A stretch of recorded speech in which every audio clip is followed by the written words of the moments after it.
Қайырлы күн, құрметті көрермендер. Бүгін сіздермен бірге бауырдан қуырдақ жасайтын боламыз. Ең алдымен жуылған бауырды алып, осылай майда бөліктерге бөліп, турап шығамыз.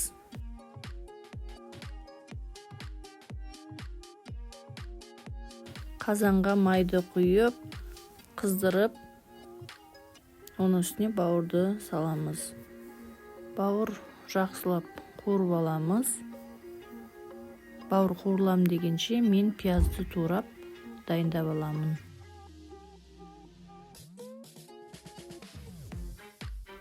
Бауыр жақсылап қуырылып жатыр. Осылай. Енді оның үстіне пиязды салып қуырып аламын.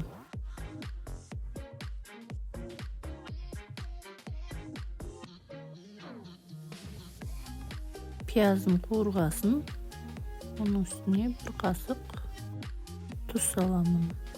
Су құямын азырақ. Сосын тағы да қазанда баяу отта қойып қоямын. Ол аралықта енді картошкаларымызды майда бөліктерге бөліп турап аламыз.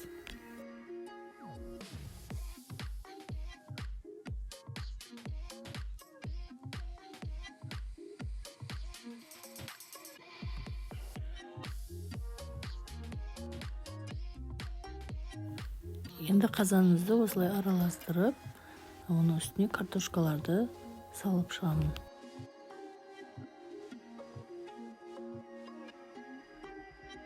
Картошканы салып болғасын, оның үстіне бір қасық тұз салып, томат салып, азырақ су құямын.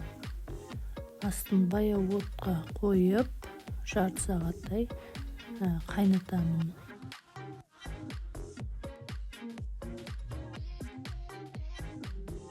Тамағымыз дайын болып қалды. Жарты сағат аралығында қойып қойдым. Әдемі болып тамақ пісіп тұр. Енді оны дастарханға тарта беруге болады. Картошкаларды әдемі болып пісті. Бауырымыз да өте әдемі қуырылды. Тамағымыз дайын. Видеоның соңына дейін қарағандарыңыз үшін көп рахмет.